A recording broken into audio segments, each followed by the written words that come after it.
Next topic molecule and molecular mass பார்க்கலாம். நம்ம ஆட்டம்னா பார்த்தோம். ஃபஸ்ட்டு ஆட்டம்னா என்னது? Tiny particle.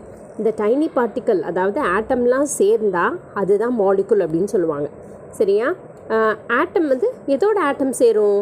எலமெண்ட்டோட ஆட்டம் வந்து சேரும். சரிங்களா? அந்த எலமெண்ட்டோட ஆட்டம் வந்து அதே எலமெண்ட்டோட ஆட்டம் கூடயும் சேரலாம், இல்லை வேறு எலமெண்ட்டோட ஆட்டம் கூடயும் அது சேரலாம். புரிஞ்சுதா?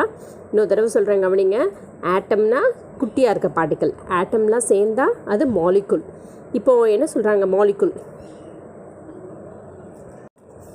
எலமெண்ட்டோட ஆட்டம் கம்பைன்டு ஃபார்மில் இருக்கும், அதாவது சேர்ந்துருக்கும். எலமெண்ட்டோட ஆட்டம் கம்பைன்டு ஃபார்மில் இருக்கும். சேர்ந்துருக்குன்னு சொல்லிட்டோமா? அப்போ சேர்ந்துருக்குது அது கூடயே இட்செல்ஃப், அது கூடயே சேர்ந்துருக்கும். இல்லைன்னா அதர் எலமெண்ட்டோட ஆட்டம்ஸ் கூட சேர்ந்துருக்கும். சரிங்களா? இதுதான் மாலிகுல். இது ஒரு டெஃபினிஷன். இன்னொரு டெஃபினிஷன் என்ன சொல்லுவாங்க பார்த்தீங்கன்னா, இது எல்லா எலமெண்ட்ஸுமே இந்த மாதிரி மாலிகுலாக இருக்கும், எக்ஸப்ட் எதை தவிர அப்படின்னா நோபல் கேஸஸை தவிர. சரியா? அடுத்தது இன்னொரு டெஃபினிஷன் அப்படின்னு பார்த்தோன்னா, மாலிகுல்னால் 2 இல்லை 2 ஆட்டம்ஸ், 2 ஆர் மோர் ஆட்டம்ஸ் வந்து ஜாயிண்ட்டாக இருக்கும். ஒரு அட்ராக்ஷன் மூலமாக அது ஜாயின் பண்ணியிருக்கோம். அந்த அட்ராக்ஷன்னா கெமிக்கல் பாண்ட். இது ஒரு டெஃபினிஷன். இப்போ 2 டெஃபினிஷன் சொல்லியிருக்காங்க.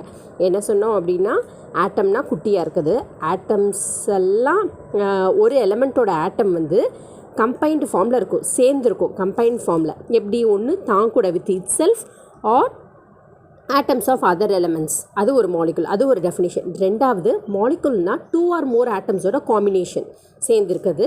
எப்படி சேர்ந்துருக்கும்? பை கெமிக்கல் ஃபோர்ஸஸ், அதாவது ஸ்ட்ராங் கெமிக்கல் ஃபோர்ஸஸ். அடுத்தது என்ன சொல்கிறாங்கன்னா, இந்த மாலிகுலாக எது மட்டும் இருக்காது, எல்லா எலிமெண்ட்ஸுமே மாலிகுலாக இருக்கும் எக்ஸப்ட் நோபல் கேஸஸ். நெக்ஸ்ட்டு, எல்லா காம்பவுண்ட்ஸுமே மாலிகுல்ஸாக இருக்கும், ஆனால் எல்லா மாலிகுல்ஸுமே ஆர் நாட் காம்பவுண்ட்ஸ். புரிஞ்சுதா? காம்பவுண்ட் எல்லாம் சேர்ந்துருக்கிறது எல்லாமே மாலிகுல், ஆனால் எல்லா மாலிகுலுமே காம்பவுண்ட் அப்படின்னு நம்ம சொல்ல முடியாது. மாலிகுல் வந்து எலமெண்ட்டாக இருக்கலாம், இல்லை காம்பவுண்டாக இருக்கலாம். அதுக்கு நம்ம கீழே பார்க்குறோம். Molecule atoms of the same element. For example H2 சேர்ந்துருக்கு, சேம் எலமெண்ட்டாக இருக்கலாம். இல்லை atoms are two or more elements. Example பார்த்தோம்னா HCl, இல்லை H2O. வேறு என்ன சொல்லலாம்? H3PO4. இது மாதிரி நிறையா இருக்குது. சரிங்களா? அடுத்தது, இதெல்லாம் எப்படி இருக்கும்? சேர்ந்துருக்கும்னு சொல்லிட்டு ஃபிக்ஸட் ரேஷியோ, ஒரு குறிப்பிட்ட ரேஷியோவில் தான் ஃபிக்ஸடாக இருக்கும். அது எந்த லாவை வச்சு அப்படின்னா டெஃபினைட் ப்ரொபோர்ஷன் லா வச்சு இருக்கும். அப்போ இவ்வளோ தான் நம்ம மாலிகுல் பற்றி பார்த்துருக்கோம். அடுத்து நெக்ஸ்ட் ஒன் பார்த்தோம் அப்படின்னா, இதே மாலிகுலோட கிளாஸிஃபிகேஷன் பார்க்க போகிறோம். கிளாஸிஃபிகேஷன் முதல்ல எலமெண்ட்டை வச்சு கிளாஸிஃபிகேஷன் பண்ணியிருப்பாங்க, அடுத்தது அட்டாமிசிட்டியை வச்சு கிளாஸிஃபை பண்ணியிருப்பாங்க. ஃபர்ஸ்ட் எலமெண்ட்டை வச்சு எப்படி கிளாஸிஃபை பண்ணியிருப்பாங்க அப்படின்னா, ஹோமோ அட்டாமிக், ஹெட்ரோ அட்டாமிக். அதாவது ஒரே கைண்ட் ஆஃப் ஆட்டம்ஸ் இருந்துச்சுன்னா அது homo atomic molecule. Homo atomic மாலிகுல்னால் molecule contain similar kind of atoms, ஒரே மாதிரி, அதாவது H2, Cl2, O2 அந்த மாதிரி.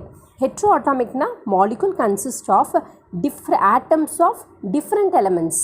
சிமிலர் கைண்ட் ஆஃப் ஆட்டம்ஸ், இது atoms of different elements. Example HCl, SO2 அந்த மாதிரி இதெல்லாம். அடுத்து நெக்ஸ்ட் ஒன், இது ஒரு கிளாஸிஃபிகேஷன். மாலிகுலோட கிளாஸிஃபிகேஷன் ஒன்று எலமெண்ட்டை பேஸ் பண்ணி, ரெண்டாவது அட்டாமிசிட்டியை பேஸ் பண்ணி. அட்டாமிசிட்டி அப்படின்னா நம்மளுக்கு என்ன தெரியும்னா, ஒரு மாலிகுலில் எத்தனை ஆட்டம்ஸ் இருக்கோ, நம்பர் ஆஃப் ஆட்டம்ஸ் இந்த மாலிகுல் தான் அட்டாமிசிட்டி. ஃபார் எக்ஸாம்பிள் அப்படின்னு பார்த்தோம்னா, ஹைட்ரஜன் அப்படின்னா எத்தனை ஆட்டம் இருக்குது? 2. அப்போ அதோட அட்டாமிசிட்டி 2. அடுத்தது SO2 அப்படின்னு பார்த்தோன்னா எத்தனை இருக்குது? S1, ஆக்சிஜன் 2, அப்போ மொத்தம் 3. சரிங்களா? இதுதான் atomicity. Number of atoms present in a molecule is called atomicity. சரி, அட்டாமிசிட்டியை வச்சு எப்படி கிளாஸிஃபை பண்ணுறாங்கன்னு பாருங்கள். ஒரு ஆட்டம்ஸ் இருந்துச்சு அப்படின்னா அது மோனோ அட்டாமிக், 2 ஆட்டம்ஸ் இருந்துச்சுன்னா டயட்டாமிக், 3 இருந்துச்சுன்னா ட்ரைஅட்டாமிக், 3க்கு மேலே கிரேட்டர் தென் 3 இருந்துச்சுன்னா அது பேர் பாலிஅட்டாமிக். நெக்ஸ்ட் இதில் வந்து ஒரு புது கான்செப்ட் கொடுத்துருக்காங்க, ஆலோட்ரோபிக் அப்படின்னு கொடுத்துருக்காங்க.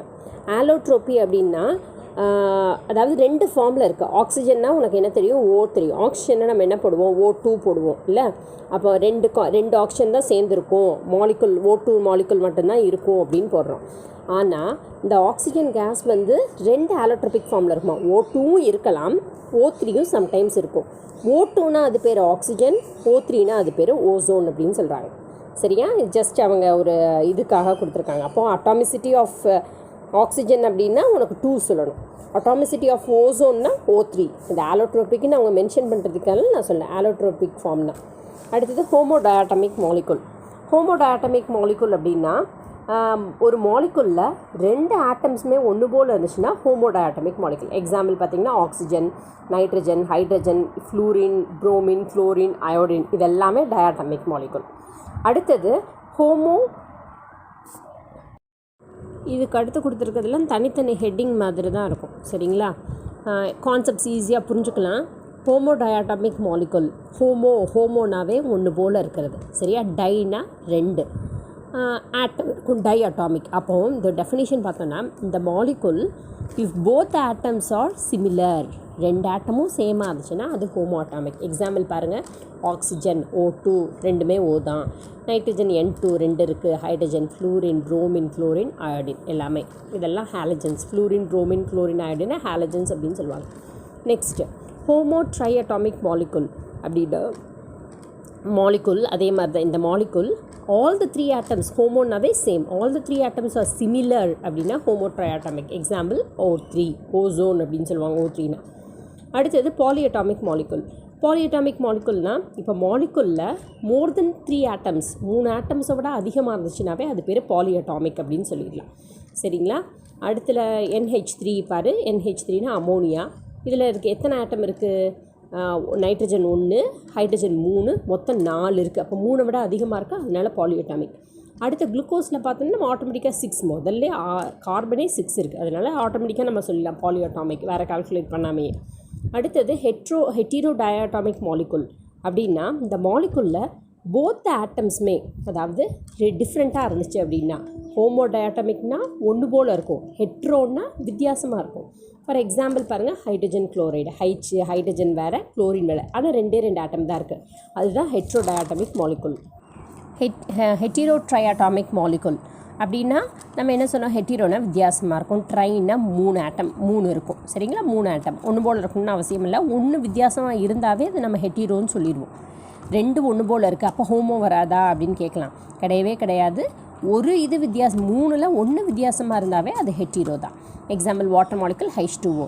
இப்போ ஒரு அந்த ஆக்டிவிட்டியில் பார்த்தீங்கன்னா ஆக்டிவிட்டியில் கொடுத்துருப்பாங்க, classify the molecule, try to complete on your self. நான் 3 கொடுத்துருக்கேன். ஃப்ளூரின் F2 அப்படின்னு பார்த்தோன்னா F ரெண்டுமே F தான், அப்போ ஹோமோ. எத்தனை இருக்குது? 2, அப்போ டை அட்டாமிக். அடுத்த கார்பன் டை ஆக்சைடு பார்த்தோன்னா CO2 C இருக்குது, O இருக்குது, அப்போ 2 வித்தியாசமாக இருக்கலாம், ஹெட்டிரோ. மொத்தம் எத்தனை இருக்குது? கார்பன் 1, ஆக்சிஜன் 2, அப்போ 3, ஹெட்டிரோ ட்ரைஅட்டாமிக். அடுத்த P4, ஒரு P மட்டும்தான், 4மே P தான், ஸோ அதனால் ஹோமோ சொல்லிக்கலாம். அப்புறம் என்னது, 3க்கு மேலே அதிகமாக இருக்குது, அதனால் ஹோமோ பாலிஅட்டாமிக். அடுத்த டாபிக் வந்து ரிலேட்டிவ் மாலிகுலர் மாஸ். அப்போ RMMன்னு சொல்லிக்கலாம், ரிலேட்டிவ் மாலிகுலர் மாஸ். எப்படி ஆட்டம்க்கு அட்டாமிக் மாஸ் இருக்கோ ரிலேட்டிவ் அட்டாமிக் மாஸ் இருக்கும், அதே மாதிரி மாலிகுலுக்கும் மாலிகுலர் மாஸ் இருக்கும், ரிலேட்டிவ் மாலிகுலர் மாஸ் இருக்கும். நம்ம ஏற்கனவே அதில் பார்த்துருக்கோம், ரிலேட்டிவ் அட்டாமிக் மாஸில் ரிலேட் அப்படின்னாவே எதையோ ஒன்று கம்பேர் பண்ணுவோம். அதே மாதிரி இதுலேயும் ரிலேட்டிவ்னால் கம்பேர் பண்ணுறோம், எது கூட அப்படின்னா C12 ஸ்கேல் கூட கம்பேர் பண்ணுறோம். இப்போ அந்த டெஃபினிஷன் கொடுத்துருக்காங்க பாரு, relative molecular mass of a molecule is the ரேஷியோனா டிவைடட்டில் இருக்குது, ரேஷியோ பிட்வீன் த, அதே மாதிரி தான் அட்டாமிக் மாஸ் மாதிரியே நான் நீங்கள் கம்பேர் பண்ணால் தெரியும். Mass of one molecule of the substance, mass of one molecule of the substance to mass of மாலிகுல்ன்ற இடத்துலக்கு பதிலாக ஆட்டம் ஆஃப் கார்பன் 12. புரிஞ்சுதா? ரிலேட்டிவ் மாலிகுலர் மாஸ் அப்படின்னா ratio between the mass of one molecule of the substance to 1/12 mass of an atom of carbon 12. Next problem தான் example 1, find out the relative molecular mass of sulfuric acid. அது அவங்க அப்படி கொடுத்துருக்காங்க, நம்ம இது ஒரு ப்ராப்ளமாக கொஷினாக வச்சுக்கலாம். சல்ஃபியூரிக் ஆசிட் அப்படின்னா நம்மளுக்கு H2SO4ன்ற ஃபார்முலா தெரியணும். சப்போஸ் கொடுத்துட்டாங்கன்னா பிரச்சனை இல்லை, இல்லைன்னா நம்மளுக்கு தெரியணும். இதில் 3 விஷயம் தெரிஞ்சால் போதும். ஹைட்ரஜனோட மாஸ் வந்து 1, சல்ஃபரோட மாஸ் 32, ஆக்சிஜனோட மாஸ் 16. இப்போ கொஷின் என்ன, relative molecular mass of sulphuric acid கேட்டிருக்காங்க பாரு. H2 இருக்கா, அப்போ எத்தனை ஹைட்ரஜன்? 2, அப்போ 2 இன்ட்டு மாஸ் ஆஃப் ஹைட்ரஜன், ப்ராக்கெட்டை க்ளோஸ் பண்ணிக்கோங்க, ப்ளஸ். அடுத்து சல்ஃபர் எத்தனை இருக்குது? 1, அப்போ 1 இன்ட்டு மாஸ் ஆஃப் சல்ஃபர் போட்டாச்சு, ப்ராக்கெட்டை க்ளோஸ் பண்ணிடு, plus 4 into mass of oxygen, bracket open பண்ணி க்ளோஸ் பண்ணிவிடும். இப்போ நம்ம ஜஸ்ட்டு சப்ஸ்டியூட் பண்ணால் போதும், 2 இன்ட்டு 1 ப்ளஸ் 1 இன்ட்டு 32, சல்ஃபருக்கு 32, ஆக்சிஜனுக்கு 16, மல்டிப்ளிகேஷன் தான். 2 + 32 + 64 98, அவ்வளோதான். அடுத்து find the relative molecular mass of water is calculated as கொடுத்துருக்காங்க. நம்மளுக்கு கொஸ்டின் கேட்டாங்கன்னா இந்த மாதிரி கேட்பாங்கல்ல, find relative molecular mass of water. அதே மாதிரி தான் relative molecular mass of water is equal to waterனா ஃபார்முலா தெரியும் H2O. அப்போ that is equal to 2 இது இருக்குது. அப்போ 2 into mass of hydrogen plus 1 into mass of oxygen. அப்போ 2 into 1 plus 1 into 16 அப்போ 18. இதுலேருந்து நம்ம என்ன சொல்லுவாங்க அப்படின்னா 1 molecule of relativனா கம்பேர் பண்ணுறோமா, 1 molecule of water is 18 times வந்து heavy as 1/12 mass of carbon 12. அந்த டெஃபினிஷனில் பார்த்தோம். கார்பன் 12 தான் நம்ம கம்பேர் பண்ணுறோம் அப்படின்னு ஒரு டெஃபினிஷனில் பார்த்தோமா, ரிலேட்டிவ் மாலிகுலர் மாஸ் டெஃபினிஷனில் அதுதான். அடுத்து find the gram molecular mass of carbon dioxide CO2. Just நான் ஒன்று கொடுத்துருக்கேன், மேலே கேட்டிருக்காங்க டூ யூ நோவில் கொடுத்துருந்தாங்க. சரி, இது அதை தான் இப்போ பார்க்குறோம். Molecular mass of carbon dioxide CO2னா 1 into mass of carbon plus 2 oxygen இருக்குது. அப்போ 2 into mass of oxygen 44. முக்கால்வாசி இந்த hydrogen, oxygen, carbon, sulphur, chlorine, phosphorus, nitrogen இவ்வளோ தான் நம்மளுக்கு இருக்கும். ஆட்டம் மாலிகுலோட டிஃப்ரென்ஸ். ஆட்டம்னா என்னது, ஸ்மாலஸ்ட் பார்ட்டிக்கல். மாலிகுல்னால் அதுவும் ஸ்மாலஸ்ட் பார்ட்டிக்கல் தான். ஆனால் மாலிகுலில் எலமெண்ட்டோட ஸ்மாலஸ்ட் பார்ட்டிக்கலாகவும் இருக்கலாம், இல்லை காம்பவுண்டோட ஸ்மாலஸ்ட் பார்ட்டிக்கலாகவும் இருக்கலாம். சரிங்க, ஆட்டம்னா வெறும் எலமெண்ட்டோட ஸ்மாலஸ்ட் பார்ட்டிக்கல் தான். ஆனால் மாலிகுல்னால் எலமெண்ட்டோடதையும் சொல்லுவாங்க, காம்பவுண்டோடதையும் சொல்லுவாங்க. அடுத்தது ஆட்டம் வந்து ஃப்ரீ ஸ்டேட்டில் இருக்காது. நோபல் கேஸை தவிர ஆட்டம் எப்போவுமே ஃப்ரீ ஸ்டேட்டில் இருக்காது. மாலிகுல் எப்படி இருக்கும், ஃப்ரீ ஸ்டேட்டில் தான் இருக்கும் அப்படின்னு சொல்கிறாங்க. சரிங்க, அடுத்த ஆட்டம் என்ன இருக்காது, ஃப்ரீ ஸ்டேட்டில் இருக்காது. ஆனால் மாலிகுல் ஃப்ரீ ஸ்டேட்டில் தான் இருக்கும். ஆட்டமில் மட்டும் ஒரே ஒரு எக்ஸப்ஷன், நோபல் கேஸ். அடுத்தது எல்லா ஆட்டம்ஸுமே எப்படி இருக்கும், ஹைலி ரியாக்டிவ். அதனால தான் ஆட்டம் பாம்லாம் போடுறாங்க பார்த்தீங்களா. மாலிகுலர் பாம்னு யாரும் ஒன்றும் போடல, ஆட்டம் பாம் தான் போடுறாங்க. So except some of noble கேஸஸை தவிர எல்லா ஆட்டம்ஸுமே ஹைலி ரியாக்டிவ். ஆனால் மாலிகுல்ஸ் எல்லாமே லெஸ் ரியாக்டிவ் தான். அடுத்த ஆட்டம் வந்து கெமிக்கல் பாண்ட் கிடையாது. ஆனால் ஆட்டம்ஸ் மாலிகுலில் உள்ள ஆட்டம்ஸ்க்கு வந்து பார்த்தோம் அப்படின்னா கெமிக்கல் பாண்ட்ஸ் இருக்கும். சரிங்களா, டஸ் நாட் ஹாவ் ஆட்டம். அப்போ 4 பாயிண்ட் தான். ஃபஸ்ட்டு ஆட்டம் வந்து எலமெண்ட்டோட ஸ்மாலஸ்ட் பார்ட்டிக்கல், மாலிகுல் வந்து எலமெண்ட்டோட ஸ்மாலஸ்ட் பார்ட்டிக்கலாகவும் இருக்கலாம், காம்பவுண்டோட ஸ்மாலஸ்ட் பார்ட்டிக்கலாகவும் இருக்கலாம்.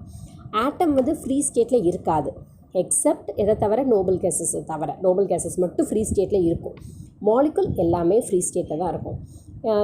அடுத்தது ஆட்டம் வந்து எல்லாமே ஹைலி ரியாக்டிவ், நோபல் கேஸஸை தவிர. சில நோபல் கேஸஸ் தவிர, எல்லா நோபல் கேஸஸ் சொல்லலை, சில நோபல் கேஸஸ் தவிர. மாலிகுல் எல்லாமே லெஸ் ரியாக்டிவ் தான். அடுத்த ஆட்டமுக்கு கெமிக்கல் பாண்ட் கிடையாது. ஆனால் மாலிகுலில் உள்ள ஆட்டம்ஸு எப்படி லிங்க் ஆகிருக்கும், கெமிக்கல் பாண்ட் மூலமாக லிங்க் ஆகிருக்கும். Mole concept. நம்ம ஆட்டம்ஸ் மாலிகுல்ஸ் பற்றி பார்த்தோம். ஆட்டம்ஸ்க்கு மாலிகுல்ஸ்க்கெல்லாம் குட்டி மாஸ் வந்து ரொம்ப கம்மியாக தான் இருக்கும் அப்படின்னு சொல்லி பார்த்துருக்கோம்ல. ஸோ ரொம்ப கம்மியாக இருக்கிறதுனால அதுக்குன்னு ஒரு தனிப்பட்ட ஸ்கேல் வந்து நம்ம யூஸ் பண்ண முடியாது. ரியல் சிச்சுவேஷனில் வந்து நம்ம எதைத்தான் நம்ம யூஸ் பண்ணுறோம், மேக்ரோஸ்கோபிக் சாம்பிள்ஸ் தான் நம்ம பார்க்குறோம். மேக்ரோஸ்கோப்னால் பெருசாக இருக்கிறதா நம்ம பார்க்குறோம், அப்படி தானே. இப்போ இதில் என்ன நம்ம யூனிட் அப்படின்ற ஐடியா கொண்டு வரணும்னா, ஒரு பேர் அப்படின்னா உனக்கு என்ன தெரியும், ஜோடி, 2 ஐட்டம்ஸ் இருக்கும். டசன் அப்படின்னு என்ன தெரியும், 12 ஐட்டம்ஸ் இருக்கும். அதே மாதிரி இதுக்கு ஆட்டம்ஸ் அண்ட் மாலிகுல்ஸை மெஷர் பண்ணுறதுக்கு என்ன யூஸ் பண்ணாங்க கெமிஸ்ட்லாம் பார்த்தீங்கன்னா, மோல் அப்படின்னு சொன்னாங்க. மோல்ஸ் அப்படின்னா மோல்னா என்னது, நம்பர் ஆஃப் பார்ட்டிகல்ஸ். அப்போ மோல்னால் ஞாபகம் வச்சுக்கோ, நம்பர் ஆஃப் பார்ட்டிகல்ஸ். மோலோட டெஃபினிஷன் எஸ்ஐ சிஸ்டம் படி என்ன சொல்கிறாங்கன்னா, மோல்னால் அமௌண்ட் ஆஃப் தி சப்ஸ்டன்ஸ். அமௌண்ட்னா அளவு, இவ்வளோ அமௌண்ட்டு அளவு அப்படின்னு சொல்கிறாங்க. அதில் என்ன இருக்கும் அப்படின்னா, ஆஸ் மெனி எலிமெண்ட்ரி என்டைட்டிஸ். அதாவது எலிமெண்ட்ரி என்டைட்டிஸ் அப்படின்னு பார்த்தோன்னா குட்டியாக, அதான் நம்ம ஆட்டம், மாலிகுல் இல்லை பார்ட்டிகல்ஸ் அதையும் சொல்லலாம். சரியா, ஆட்டம்ஸாக இருக்கலாம், மாலிகுல்ஸாக இருக்கலாம், இல்லை எல்லா பார்ட்டிகல்ஸ் இருக்கலாம். ஆனால் இதில் ஒன்று என்ன சொல்கிறாங்க அப்படின்னு பார்த்தீங்கன்னா, எக்ஸாக்டாக 12 கிராம் கார்பன் 12 ஐசோடோப்பில் இவ்வளோ ஆட்டம்ஸ் இருக்கும் அப்படின்னு சொல்கிறாங்க. பாருங்கள், இன்னொரு தடவை சொல்கிறேன். மோல்னா என்னது, amount of the substance. Amount ஒரு அளவு சொல்லிட்டோம். அது அதில் என்ன இருக்கும், அமௌண்ட்னா எவ்வளோ இருக்கும், கண்டைன்ஸ் நிறைய எலிமெண்ட்ரி என்டைட்டிஸ் இருக்கும். Amount of the substance contains elementary entities. அப்புறம் அந்த ஆட்டம்ஸ், எக்ஸாம்பிள் ஆட்டமை மட்டும் சொல்லியிருக்காங்க. அந்த ஆட்டம்ஸ் வந்து எக்ஸாக்டாக 12 gram of the carbon 12 atoms, 12 gram of carbon 12 ஆட்டம்ஸில் இருக்கும் அப்படின்றாங்க. அப்போ இது 3 நல்லா ஞாபகம் வச்சுக்கணும். மோல்னா அமௌண்ட் ஆஃப் சப்ஸ்டன்ஸ், அதில் அமௌண்ட் அளவுன்னு சொல்லிட்டோம். அதில் என்ன கண்டைன் என்ன இருக்கும், எலிமெண்ட்ரி என்டைட்டிஸ். அது அந்த ஆட்டம்ஸ் எப்படி இருக்கும் அப்படின்னு பார்த்தோன்னா, exactly 12 gram of the carbon 12 ஐசோடோப்புக்கு இருக்கும். கார்பன் 12 ஐசோடோப்பில் 12 கிராமுக்கு எக்ஸாக்டாக இருக்கும் அப்படின்றாங்க. இதைத்தான் என்ன சொன்னாங்க அப்படின்னு பார்த்தீங்கன்னா அவஹெட்ரோ நம்பர் அப்படின்றது சொல்கிறாங்க. இதை இட்டாலியன் சயின்டிஸ்ட் அமெடியோ அவஹெட்ரோ தான் ப்ரொப்போஸ் பண்ணாங்க. அதோட வேல்யூ ஃபைண்ட் அவுட் பண்ணியிருக்காங்க. 6.023 × 10⁻23 அப்படின்றத ஃபைண்ட் அவுட் பண்ணியிருக்காங்க. அப்போது 1 mole ஆஃப் சப்ஸ்டன்ஸில் 6.023 × 10⁻23 என்டைட்டிஸ்னால் என்ன சொன்னேன்? ஆட்டமாக இருக்கலாம், மாலிகுலாக இருக்கலாம், இல்லை எந்த பார்ட்டிகல்ஸ், நியூட்ரானாக இருக்கலாம், ப்ரோட்டானாக இருக்கலாம், அந்த மாதிரி என்ன பார்ட்டிகல்ஸ்னாலும் இருக்கலாம். பாருங்கள், 5 moles ஆஃப் ஆக்சிஜன் மாலிகுல் அப்படின்னா அது எதுக்கு ஈக்குவலாக இருக்கும்? 5 × அவஹெட்ரோ நம்பர். சொன்னோமா, ஒரு மோல் ஆஃப் த சப்ஸ்டன்ஸ் வந்து 6.0 அவஹெட்ரோ நம்பர் தான், அதாவது 6.023 × 10⁻23க்கு ஈக்குவலாக இருக்கும். அப்போ 5 mole ஆஃப் ஆக்சிஜன்னா 5 × 6.023 × 10⁻23. 2 moles of oxygen is equal to 2 × 6.023 × 10⁻23. ஆக்சிஜன் மட்டும்தான் கிடையாது, சப்போஸ் குளோரின் சொன்னாலும் 2 moles of chlorine molecule equal to 2 × 6.023 × 10⁻23 அப்படின்னு ஃபைண்ட் அவுட் பண்ணியிருக்காங்க. அடுத்து எல்லாமே தனித்தனி கான்செப்ட் தான், சரியா? ஒன்றுக்கும் லிங்க்கு கிடையாது, ஜஸ்ட்டு ஒரு இதெல்லாம் கான்செப்ட்ஸ் தெரிஞ்சுக்கணுன்றதுக்காக தனித்தனியாக தான் இருக்குது. ஃபர்ஸ்ட் மோல் கான்செப்ட் அப்படின்னு பார்த்தோன்னா பார்ட்டிகல்ஸை வந்து கலெக்ஷன் பண்ணி பார்ட்டிகல்ஸை பற்றி படிக்கிறது, நிறைய பார்ட்டிகல்ஸை பற்றி படிக்கிறது. கவுண்ட் பண்ணுவோம்ல, கவுண்ட் பண்ணுறதுக்கு மோலை யூஸ் பண்ணி கவுண்ட் பண்ணுறது. அதாவது பாரு, கவுண்ட் பண்ணுறோம், மோலை யூஸ் பண்ணி பார்ட்டிகல்ஸை கவுண்ட் பண்ணுறோம், அதை பற்றி படிக்கிறது தான் மோல் கான்செப்ட். சரியா? எதுக்கு அதை பற்றி படிக்கிறோம்? அதோட மாஸையும் வால்யூமையும் எக்ஸ்ப்ரெஸ் பண்ணுறதுக்காக, மொத்தமாக பல்காக எக்ஸ்ப்ரெஸ் பண்ணுறதுக்காக. அதுதான் மோல் கான்செப்ட். அப்போ மோல் கான்செப்ட்னா பாருங்கள், study of the collection of பார்ட்டிகல்ஸை பை யூஸிங் பார்ட்டிகல்ஸை படிக்கிறோம். பை யூஸிங் எதை யூஸ் பண்ணி? Mole is a counting unit, மோலை யூஸ் பண்ணி படிக்கிறோம். எதுக்கு? To express mass and volume of such unit particles. அந்த யூனிட் பார்ட்டிகல்ஸ் மாஸ் அண்ட் வால்யூமை எக்ஸ்ப்ரெஸ் பண்ணுறோம். பல்க் ஆஃப் மேட்டர், அதாவது பெருசாக நிறைய இதான் மோல் கான்செப்ட். அப்போ நம்பர் ஆஃப் மோல்ஸ் அப்படின்னா எப்படிலாம் கால்குலேட் பண்ணலாம்? கொடுத்துருக்க டேட்டா வச்சு கால்குலேட் பண்ணலாம். Number of moles of molecules, number of moles of atoms, இல்லை number of moles of a gas, number of moles of ions. இதில் நோட் எஸ்டிபி அப்படின்னா ஸ்டாண்டர்ட் டெம்பரேச்சர் அண்ட் ப்ரெஷர். ஸ்டாண்டர்டாக ஒரு டெம்பரேச்சர் வச்சுருக்காங்க. என்னது அப்படின்னா 273.15 கெல்வின். அடுத்தது 1.00, அதான் 1 அட்மாஸ்பியர். இதுதான் எஸ்டிபி அப்படின்னா. எஸ்டிபினாவே நம்மளுக்கு என்ன தெரியணும்? Standard temperature and pressure. Temperature, standard temperature எவ்வளோ? 273.15 கெல்வின். ப்ரெஷர் எத்தனை அப்படின்னா 1 அட்மாஸ்பியர். அடுத்த mole of atoms. Next concept mole of atoms.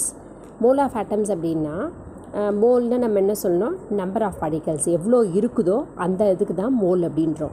Suppose ஒரு மோல் ஆஃப் எலமெண்ட்டோட ஒரு மோல் அப்படின்னு பார்த்தோன்னா 6.023 × 10⁻23 ஆட்டம்ஸ்க்கு ஈக்குவலாக இருக்கும். இது வந்து ஃபிக்ஸடு, இதெல்லாம் ப்ரூஃப்லாம் ஒன்றும் இல்லை, அவங்க ப்ரூஃப் பண்ணியிருக்காங்க, பண்ணி நம்மளுக்கு ஃபிக்ஸடாக ஒரு வேல்யூ கொடுத்துருக்காங்க.